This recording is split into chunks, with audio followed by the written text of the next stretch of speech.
Mums with Hustle podcast, episode 474. Welcome to the Mums with Hustle podcast, where you'll discover everyday mum entrepreneurs killing it in their industry. Learn the secrets you can replicate to create your own success with your host, Tracy Harris. Welcome to the podcast, Johanna. I know that you've been listening to the podcast for a really long time. You've been active in my social method society as well. And now you are on the podcast talking about your business, your success, your breakthroughs. It's so nice to have you. How are you? Yeah, thank you so much for having me, Tracy. It's a huge honor.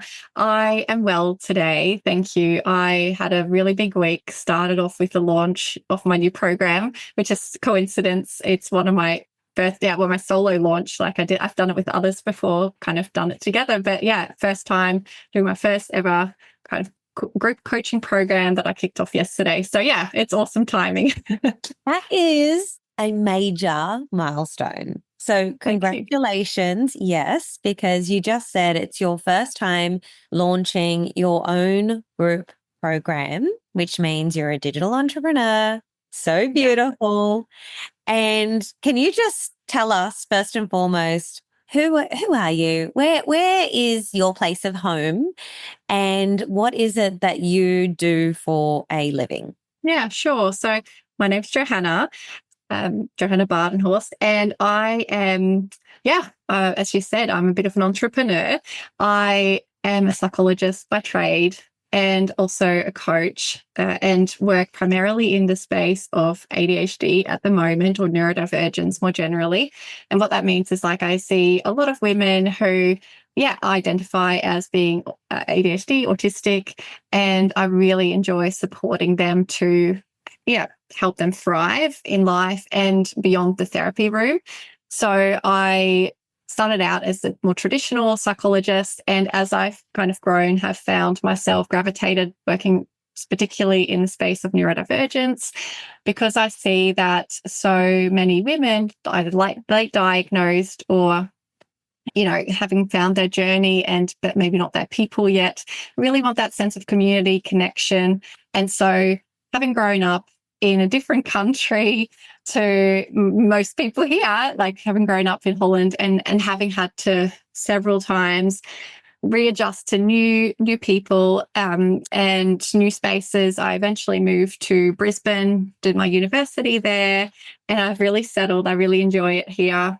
And eventually my dream is to move to the Sunshine Coast, be near the beach, and this kind of slower pace living that I was introduced to when we first moved to Australia. And my heart's always been there. Like, it hadn't even been long we lived there, but for some reason it just felt like home.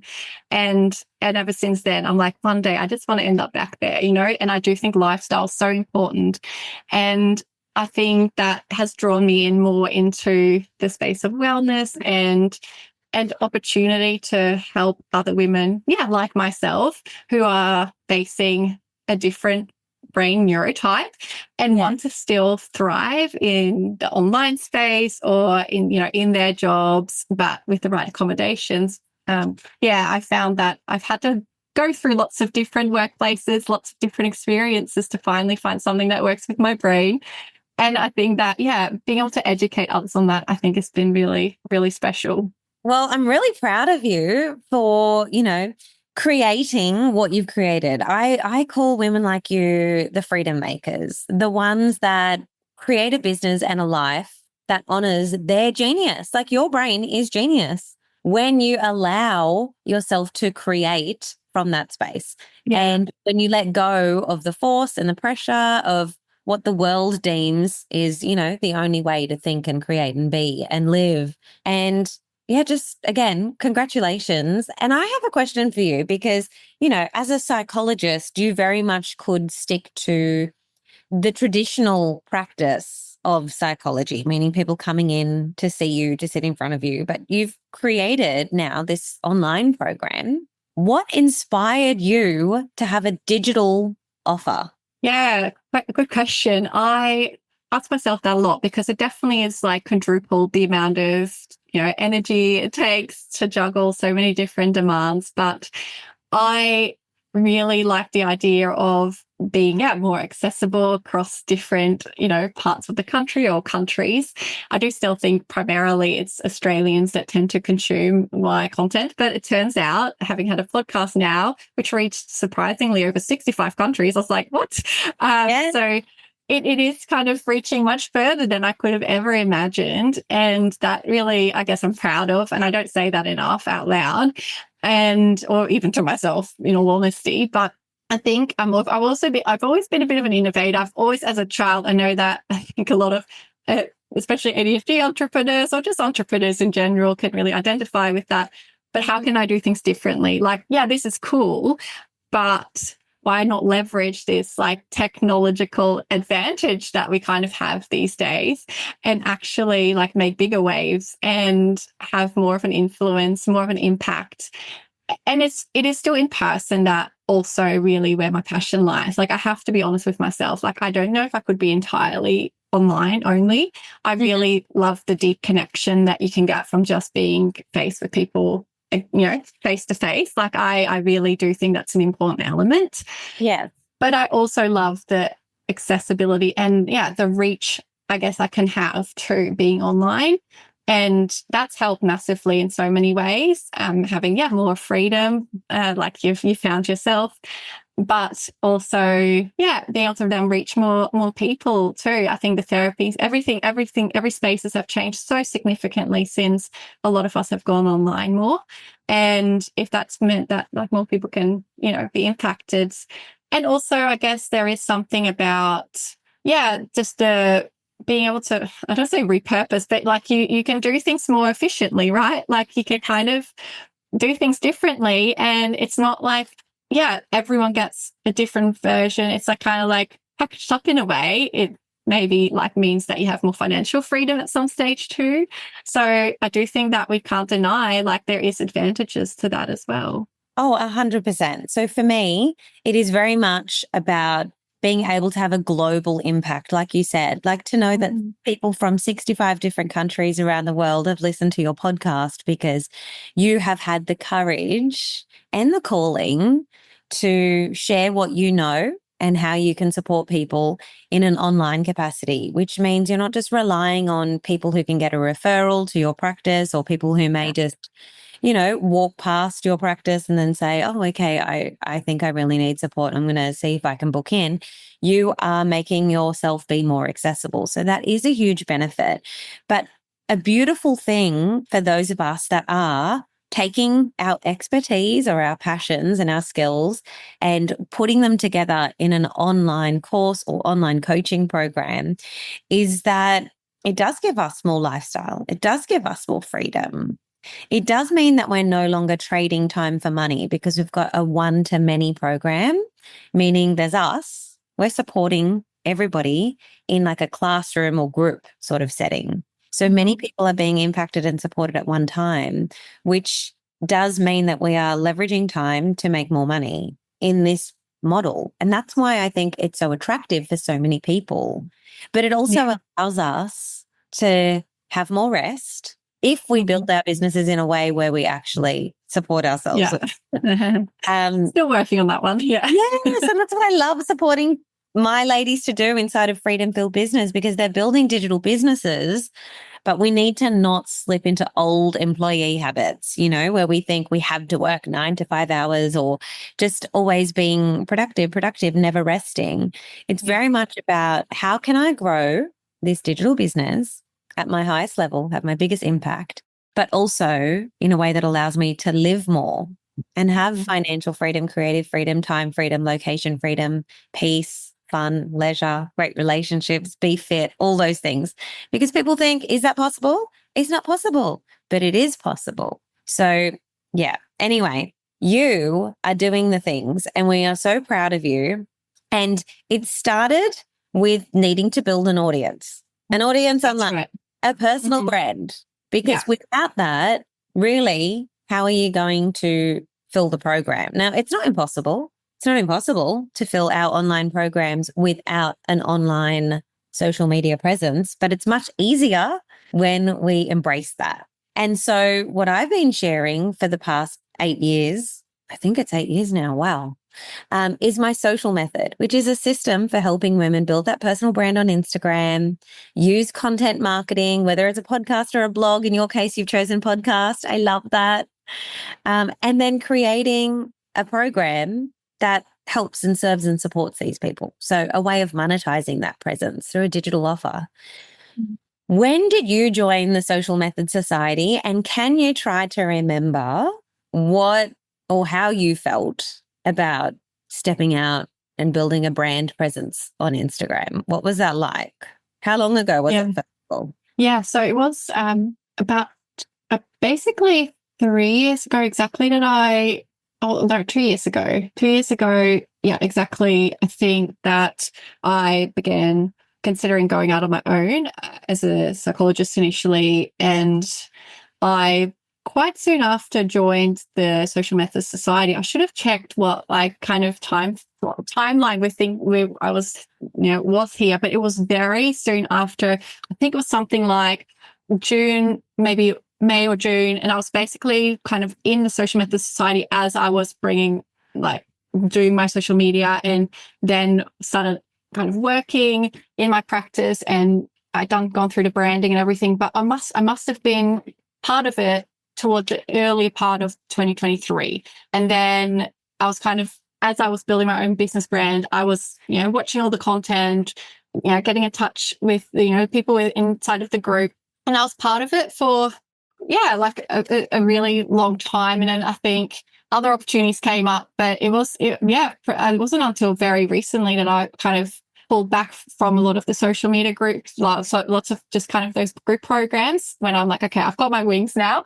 But I think being part of it just initially, oh my God, I learned so much. You built an audience of 10,000 followers within a couple of years from the skills that you learned. But what was it like when you first joined? How were you showing up on Instagram? How did you feel about being visible? What skills did you have?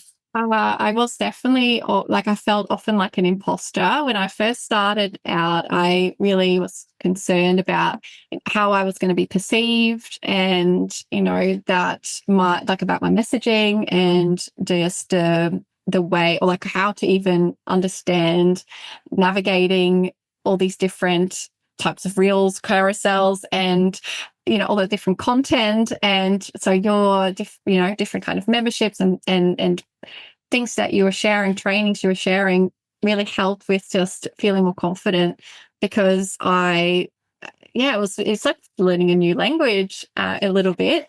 And I felt that initially, that's even just ones that when they joined, there's such a nice energy in the group, so supportive, and people were really ready to share their experience of what was working a bit and what wasn't maybe landing, or they were asking for feedback. And so people were happy to give feedback in there, which was really helpful.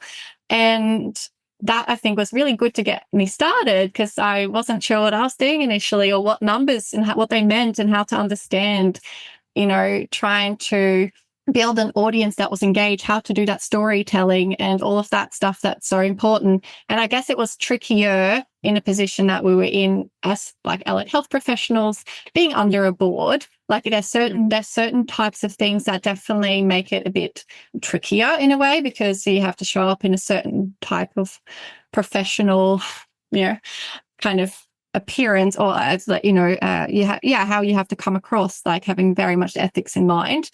And so, but navigating that without necessarily on your own as a professional is quite challenging in a way. You're not on your own. You can get supervision around that, but it's not like they're trained in social media, No. And so, that made it really hard. I'm like, I don't have many other professionals to turn to. And so when your program came up, I was like, this sounds amazing. It sounds like a really supportive community, and exactly the kind of training that I need to get bigger on. And I wanted to do that more organic marketing. I didn't want to have to sell my soul in order to make my practice thrive. You and I chatted prior just about how important for both of us, and I think this is something that everyone in my programs and in my audience, really, we're values aligned in this sense. And you just started to touch on it then. It is that we use ethical and non-exploitative like marketing practices, like the online space. And you would know this. You would be able to see this and spot this as a psychologist because sales and marketing, it really is largely psychology based. Yeah. And when you know that, when you understand that, like you do, like I do, it actually really disturbs me, disgusts me, makes me angry sometimes when I can see some of the manipulative tactics that are being used. Yeah, for sure. On really good people, vulnerable people, or startups, women, mothers, so many of us that don't have much capital to invest in our businesses, or maybe we aren't building our business from a place of even confidence. I certainly was not confident at the beginning when I was growing my business. Like I had severe anxiety, I had depression, and I was starting from that place. And so, we're very vulnerable, being a new mum as well. And we look to people and their content to really guide us in the right direction rather than just be fear-mongering and super just icky, gross practices. Yeah, absolutely. In order to get our money at the end of the day. And so something that I love about you, Johanna, is that you wanted to come into the Social Method Society to build your audience, but to build it in a way that was organic and ethical. Can you speak to that point a little bit more? And how have you chosen to show up on your socials in a way that really embodies that? Yeah, sure. And I think that's generally probably aligns with a lot of other women in your audience because it comes from a more genuine place, more authentic, probably to many to do it that way. It is harder in a way to do, I don't say harder. It takes more thought, perhaps, to consider how can I stay true to my values while still considering the needs of others and that I am doing what best serves both my audience as well as still having those boundaries with myself, right? Like how I show up genuine, but also upholding clear boundaries. And that is hard to get. And people's boundaries are all different. I recognize that. But that's those check-ins, right? So that's really important of like, okay, what am I comfortable with? What is, what is considered important to uphold my standards as a practitioner? And when you have that regular review of like what's working for me, what's not, then you can learn from that and see that as, even just little bits of reach as progress and feedback from others is really helpful too. But it needs to be first you checking in with like, how does that feel? How does that land? And is it having the impact that you want it to? Or otherwise you have to review it. And I think when you regularly upkeep with, not only what's happening in the world of social media is trendy, but also like what aligns with yourself, and where you want to head and where you can see yourself grow and who you want to inspire. Like, I think niching helps a lot with that. It helped me kind of channel like, okay, I have these kind of people too that I want to appeal. And that really helped me kind of go with that target audience. I know that you do a lot to help with what that involves and how to do that and stepping in that kind of confidence as well. And I know it may not be appropriate for everyone where they're at maybe, but I do think generally for a message to land well, niching or at least some form of niching or getting clear on who you want to like target, who you want, target is in the sense of who you want to impact for, right? Like not as in like, I'm going to hunt you down. But like, it's more of like being clear on, who you want to share the impact on and that the audience that aligns with you, the clients that you want to attract, if you're clear on that. I know when my clarity is like wandered or like when I've not been certain on like the direction I wanted to take, it came through in the way I showed up. It came through, I either didn't show up or the message was really like vague and I was kind of like posting random things that I thought I'm just generally do things a bit impulsively and sometimes it lands, but other times when I look at it, I'm like, there's no real clear messaging there. So of course they're not going to be understanding of what I'm trying to get them like a call to action. Like if it's really vague, that of course they're not going to do the thing that I want them to do if it doesn't line up with the content that I'm sharing with them. I'm not making them feel anything. I'm not really, or it's just not relatable. So I guess there's so much there. it's hard to, kind of really package it up neatly, but I know your program does that well. So you're probably better to talk to that. But yeah. No, I think you've spoken beautifully about that, Johanna, because it is a fine line. At the end of the day, we're business owners, which means sales and marketing it is a function of the business. But there is an ethical and a non-ethical way to do that. And we are a community of women who choose to run very values-aligned businesses. And so that does mean that we have to sometimes sit with particular trends or particular types of content or particular hooks, that maybe go viral, or maybe it's a bit of a hook formula, and maybe that's what's trending at the moment. And we have to run that through our own values filter and just be like, is that a sort of hook that I really want to be leading my people with? Yeah. Or is that a content trend that I really want to participate in? And that's where I feel like, you are so right. Niching really helps, knowing your audience, because we are here to be of service to people. And knowing your audience and how they're going to feel about particular things. And we do get to choose our audience. Let's choose an audience that allows us to be uniquely ourselves. Yeah. That we can create values aligned content, and it does attract a person that is a match for those values and that problem that you're helping them to solve. And, we can lead from that place. So I think, for anyone listening that's maybe felt a little bit icky when they've scrolled on socials and they've seen particular types of content or trends or hooks, and maybe it doesn't sit right with you, and you think, oh gosh, to be successful or to go viral or to make it onto the For You page, do I have to post pictures like that? Or do I have to create content like this? Yeah. Just be really controversial, or, I do know that those tend to do well. I know.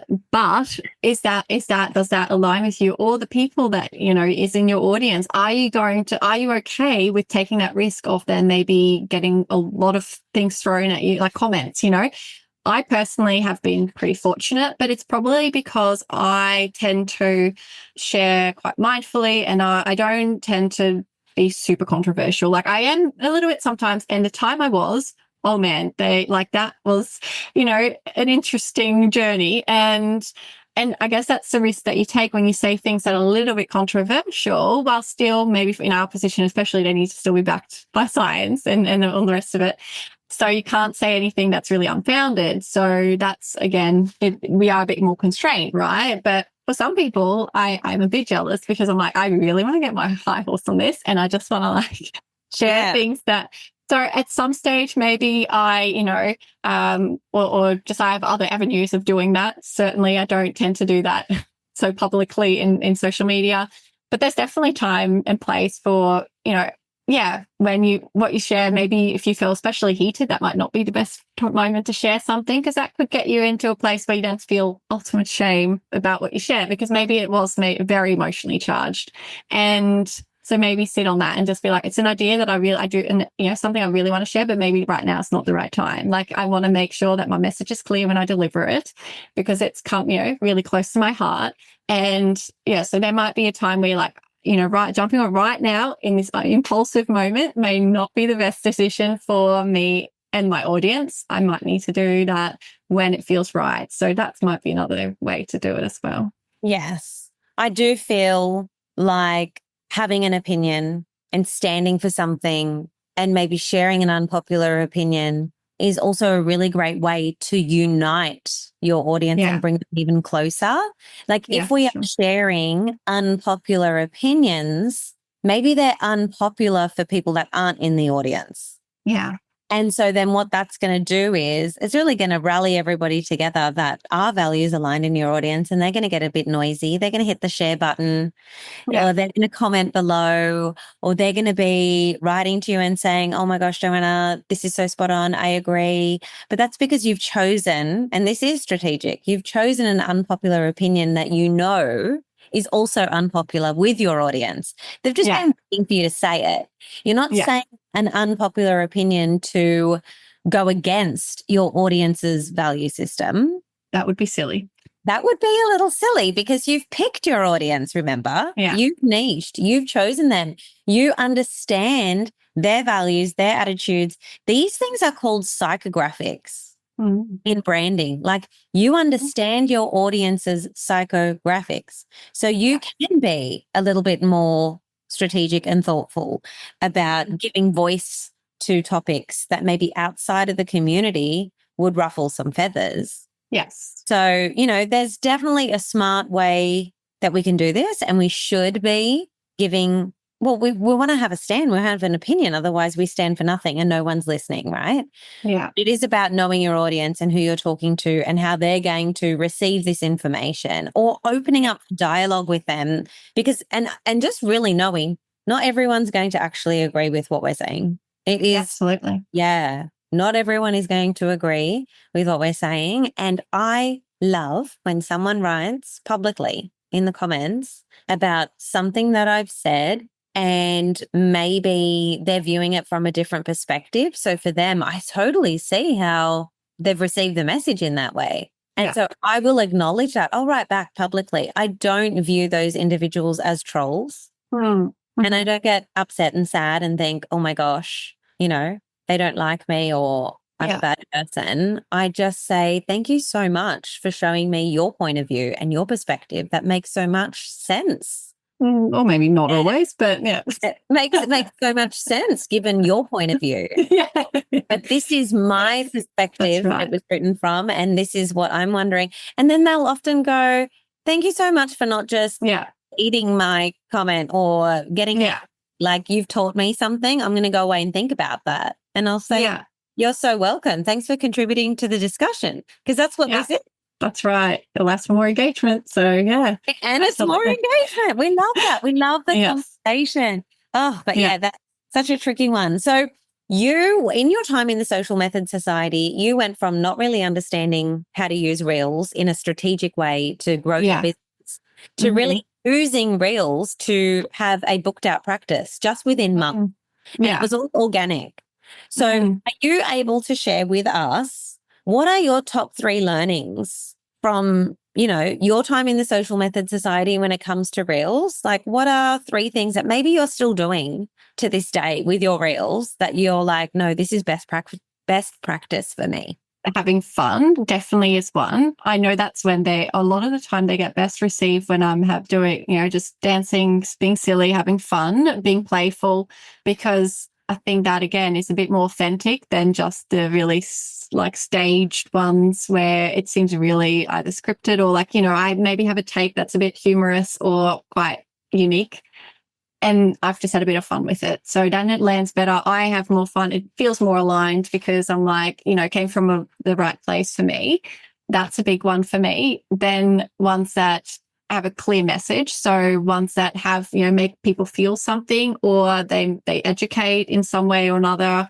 But that tends to be, there needs to be a bit of substance, I suppose. Like, it's not just for the sake of it. They don't tend to do that well if it's kind of fleeting. Even if I've posted, I'm kind of that was a bit disappointing. They don't tend to do as well as the ones where I'm like, that was, I'm proud of myself for that one. So usually it feels a bit more, again, aligned, or it feels like it has some substance when I do post it. I don't try not to overthink it, but obviously a bit of strategy goes in it generally. But then there's other times where I'm really whatever, I'll just post and see what happens. As in I have obviously thought a bit about it, but not to the point where I'm sitting there meticulously making sure all the letters in the same font. I know you mentioned that your story covers and stuff, or your Reel covers aren't necessarily, that's what you get hung up on. So again, you can definitely overcomplicate doing Reel. So keeping it a bit simple. It's what that was, oh gosh, I've forgotten whether I've now named 3 of them, or was that more part of number 2? You've said 2. So let's read. The first one is, don't take it so seriously. Have fun with your Reels and allow yourself to be your authentic self, versus being overly scripted and aesthetic and perfect. Because for you, that's very, and this is the case for so many of us, for me as well. It feels very restrictive. It's like our true essence and magic is lost in the formulas and the strictness of it all. So just being fun and playful and being your authentic self. Number 2, have a clear message. What is it that you want to teach or get across, and make it be of value and of substance? So that was the second. Yeah. And part of that is true, like the clear message for your audience, especially if it's more niched. Again, the message is going to land a lot better. And then number 3 is probably have a little bit of an understanding of what's working for you. You know, if you're certain, like, you know, so this is where maybe trial and error comes in, as in like, look what's kind of landing and then do more of that. Like if you're finding that certain types of reels work well for you, and this isn't the same for everyone. Like, you know, there's headless, faceless reel, whatever they're called, the faceless content. Yeah. Yes. I personally find it boring. I scroll right past it. Other people might find it intriguing. And, you know, so again, different things work for different people. And so what works with your audience will be different to what works with someone else's audience. So copying someone else's idea won't necessarily work with your audience. And you don't need to be upset and think that you're doing it wrong. It just isn't for you. Or like it maybe at that time it didn't work. So there's so many reasons. But if you look at your stats a bit, like again, you've simplified things over the time that, you know, I've kind of consumed your podcast and the SMS. Like, you know, you do have a bit of a formula to it, but it doesn't need to be, again, you don't need to overthink it, but it is important to kind of trial and error, just like with anything that you put out in the world, right? Like similar in other spaces, but especially when it comes to social media, there's certain things that, yes, probably do land better. And the way that you deliver it and the authentic message you provide generally through reels even there might be certain ways that works better when you may be doing, you know, talking content, or, you know, or you need to just have somewhat of a combination of things for people to feel really like captured by your presence, you know, as opposed to just doing one of the same things every single time. But then I do see people and they do the same thing over and over. I'm like, how did they have so many followers? Because I'm like, it's like the kind of the same thing, the same exact dance or something, just in different clothes. But again, for them, maybe that works, right? They have still a vibrant personality that comes through, and it's the same. So again, it is no necessarily formula that you could then replicate and it would work exactly on your platform. But yeah, looking at your stats and seeing, like, it's interesting seeing sometimes what reels really land, or what kind of carousel, you know, what reach they have. I do get a bit like geeky and look at that, but I have to be honest, I'm bad at tracking it. So I definitely need to up my game there. Oh, well, thank you, because that's a big one. And something about the social method, actually all of my programs, they all have enough structure and enough of a framework that it is supportive, but none of them encourages anybody to be cookie cutter and be the same. Yeah, it's not restrictive. It's not restrictive. And so I just say, if you see anyone on Instagram or anywhere selling a thing saying this type of reel is the number one thing to do, or like, again, this is that unethical, slipping into that territory of like unethical marketing practices. There is no one way. There is no ultimate formula. There isn't. There's just the thing that works for you. And so in the Social Method Society in stage 1 and 2, there is a big testing phase for our creators and our business owners. You've got to come in and you've got to be willing to try different things to see what your audience likes and responds to. Maybe they do love outfit of the day, even though you are a psychologist. Maybe they love that. You're going to have to experiment with that, you know. Maybe they love a little bit of ASMR. Maybe they love hearing you whisper into the microphone. Like, that's something to experiment with. Maybe they love seeing you stir your coffee with a glass straw in a very aesthetic cup. And when you do that at the beginning of every video, they stop and they're mesmerized. But, you know, these are just some different creatives that we have to experiment with at the beginning. Everyone's going through this messy, creative, experimental stage, and some of the stuff lands, some of the stuff doesn't. And then we go, oh gosh, I guess they didn't like that. And maybe we go, oh, how embarrassing, but there's nothing to be embarrassed about because you're getting information back. It's all feedback.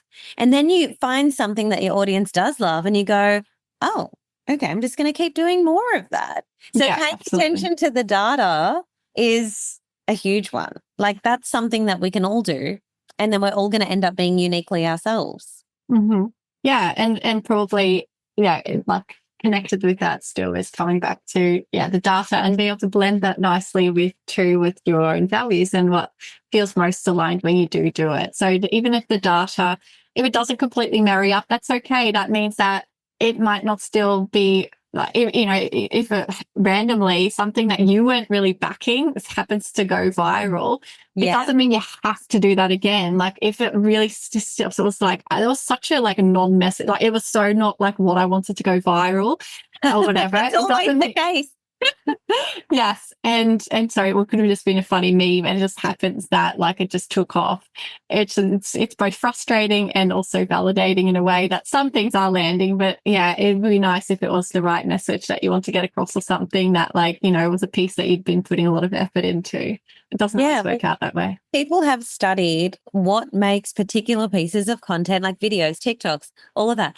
What really underneath is it that makes them go viral? And no one's cracked the code on this. No, I don't know if we ever will.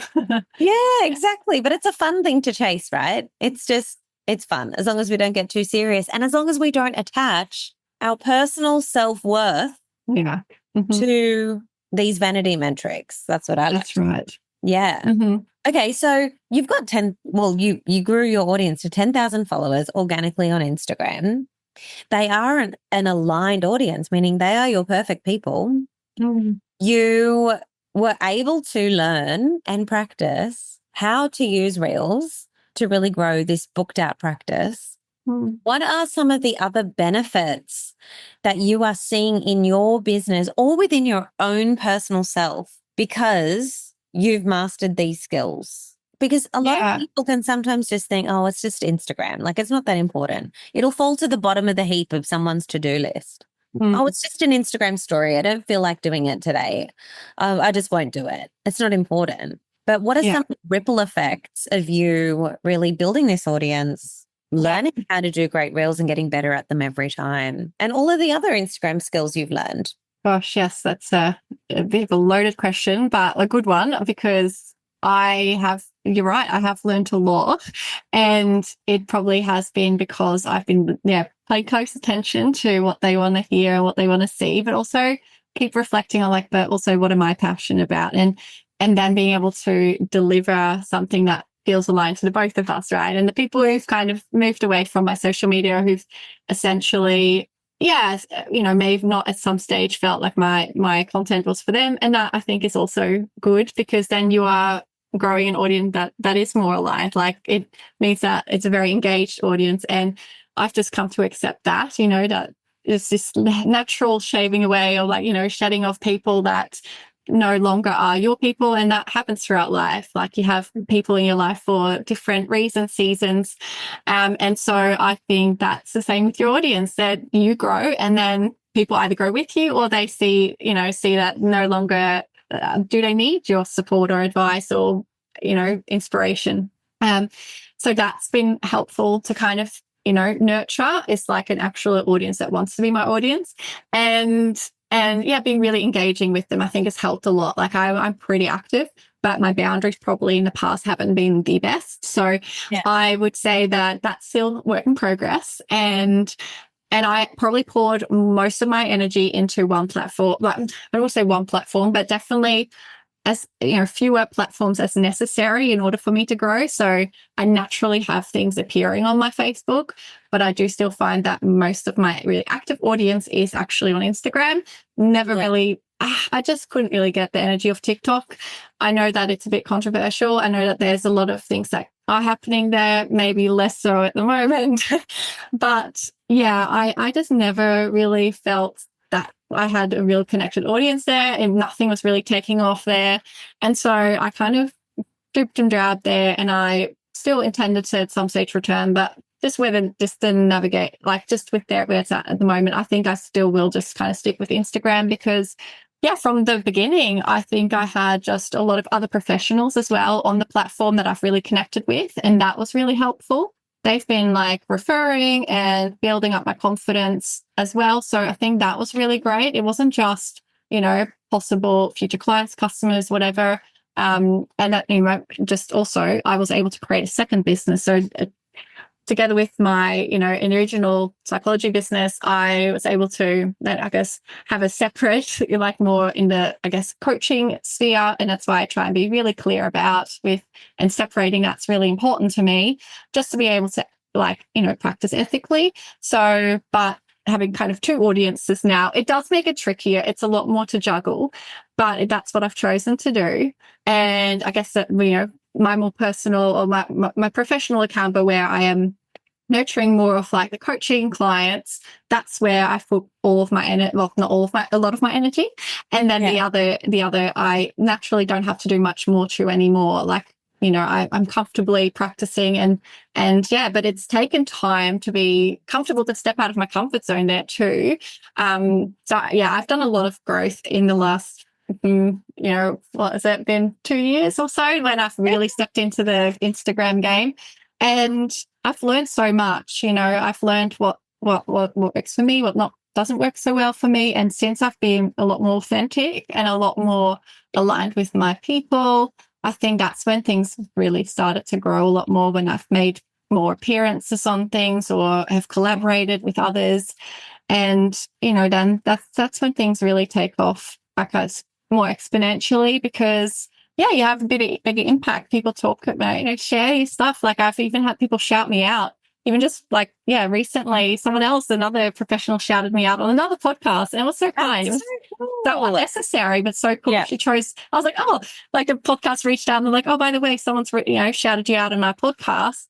And I was like, oh, that's really kind. Like, as in, I thought they rattled off a bunch of people, but it was literally, she chose me as the person she wanted to say that, she was really impressed with my social media presence. And I was like, oh, wow. It's, not the first time, but it's definitely one of those moments where you're like, I don't even, it's not, I really, really like this practitioner. And I think, I've really gone to support them, but they were actually the ones that inspired me to get onto which was Psychology Sisters. They really inspired me to actually also start, other than yourself, a podcast, yes. You and a couple of others. But it was really cool someone in your own industry, sharing, it is inspiring, But the ripple effects are massive. And some of the things I was saying to you before, if people can't even get on and do a very simple 15-second, 30-second Instagram story where they're making eye contact with the camera and they're talking and just about even what their plans are for the evening,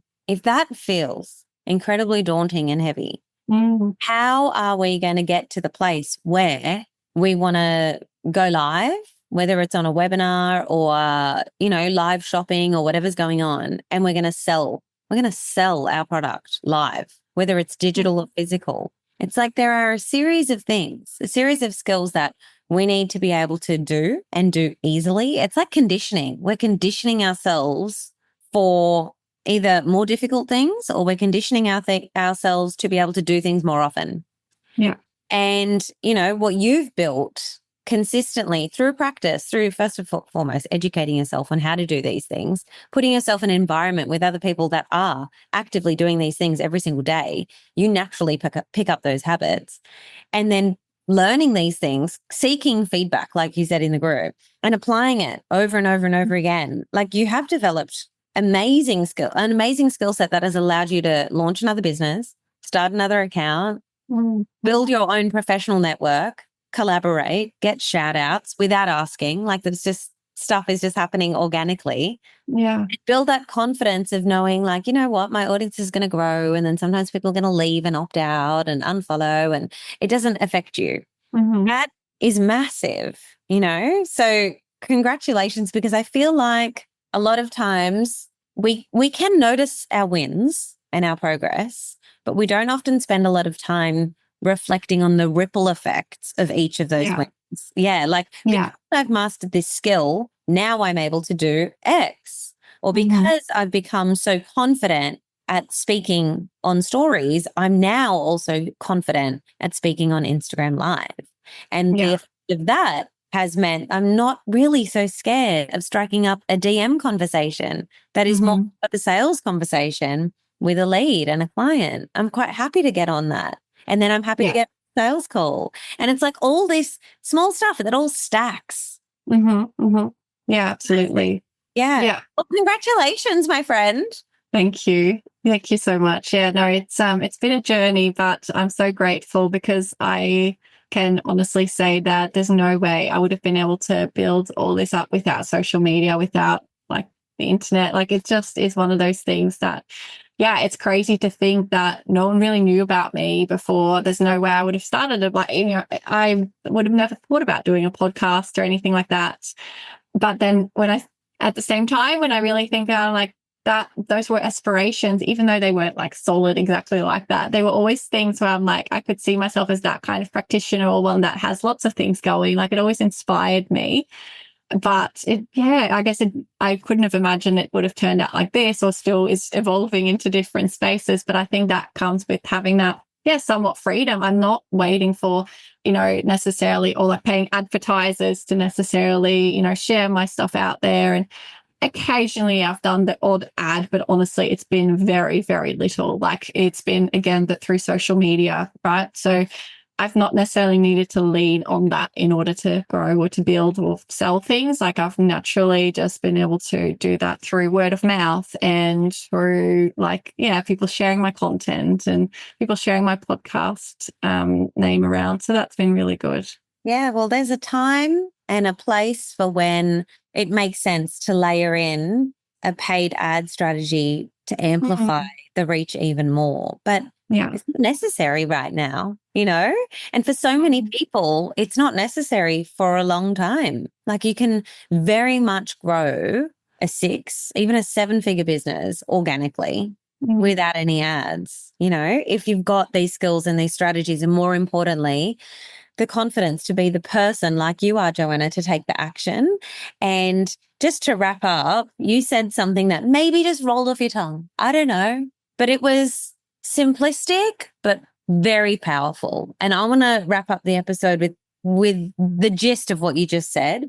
You said, you kind of always had this in you or this little vision, or you could just imagine I can do that, or I can imagine being like that or having a digital business, but then you didn't really know how great it can be or what it's really going to look like. And so that really just comes down to that age-old saying of if you can dream it, then you can do it. Like you truly can. If we can even just let ourselves imagine a better life, a better way of life, a better lifestyle, or imagine a different type of business for ourselves, or imagine like turning your expertise into some kind of online product or offer and bundling it up in the way that you have. If you can even just imagine, and that it all begins with being able to imagine it or dream it or see it. You don't need to worry so much about how, but just the first step for everybody out there is just like give yourself even some time to daydream and imagine it first and foremost, because it does always turn out way better than you can imagine, which is another thing you said. Like you imagined it, but then at the same time, you didn't get attached to how it would happen or what it would look like. But now in hindsight, you can go, this looks even better than if I was to fully map it out. Yeah, absolutely. And I think that is so important. I mean, of course, like when we have different brains and there's things in our path that make it a lot harder, but I do think that in your own way, with the right accommodations, asking for help and getting the support that you need. For me, that's someone who takes the executive functioning off me, and then that allows me to visualize and make it great. Because if I was to purely do it on my own, I know I wouldn't have been able to, continue growing the way I am. It honestly wouldn't look the same without the support I've had. But absolutely, I think with the right supports and accommodation, I have been able, but again, I need to lean into that, be comfortable with handing things over and, surrendering a bit to that and not hold that control so tight. So yeah, that's been a massive lot, surrendering and, letting it be and trusting the process, trusting that what I am, what my message is, and when my intentions are clear and I've just been able to be authentic and true to me and what I stand for. I think that's when that stuff has naturally flowed a lot more. When I've been really rigid and I've just felt really misaligned, then that's when things just haven't landed, haven't felt easy. Everything feels forced. And it's not been fun, right? So when I've been more playful and fun, that's when things have started to flow again. I just know someone's written down, be more playful and fun. Like for a lot of people, that is the thing they focus on, you know. But thank you for acknowledging how helpful my frameworks, my methodology, my system, my scaffolds, my 3-step process for going live or how to do reels in this way. And like that has removed, as you said, the executive functioning from you. You can just like get in and do the thing. And there are a lot of people with all kinds of brain types that really thrive when they are given the tools and the structure to be and the community and the community to be able to go and do that. But you are so right with what you said around, well, first you need to be the woman that allows herself to even claim the support. And for so many people, that's where they need to focus, because I've got all the frameworks, the trainings, the structures, the 3-step this, the 3 R's, the method for that. You can come in and get that stuff, or you can continue to be the woman that is like, no, I should be able to figure this out myself. Oh no, I'm just going to give myself a year to struggle on my own before I claim help. Like there's a lot of people out there that don't claim support, not just in business, in their household, with their health and fitness. And I was that girl. That's why I'm sounding so passionate. I was that girl.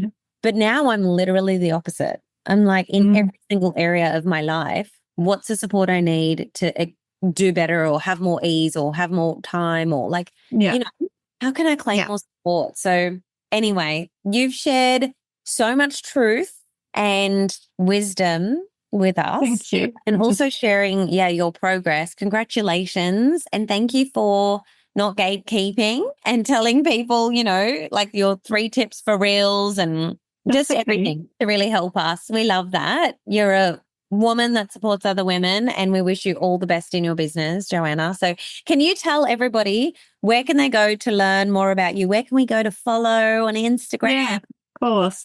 Yeah, so my main account is ADHD with Johanna B. Who knows, that may change one day. So, but look me up by Johanna Badenhorst otherwise. And also ADHDherway.com will be my website, or is my website, will continue to be my website to find me. That's my primary one. And that's where I do, like I said, the coaching side of things. And that's where my platform for my podcast is as well. So yeah, please tune into my podcast, ADHD Her Way. And reach out. Like I know that you're coming on the podcast, Tracy, which I'm super excited about. So make sure that people also will check that out. Like it's nice to also be the interviewee sometimes too. It is so cool that you're on this podcast, but I now get to be interviewed by you on your podcast, which you have not so long ago. Like what an honor. So everyone make sure you go and follow Johanna and check out her podcast as well. Thanks for joining us. No worries. Thank you so much for having me. Cool.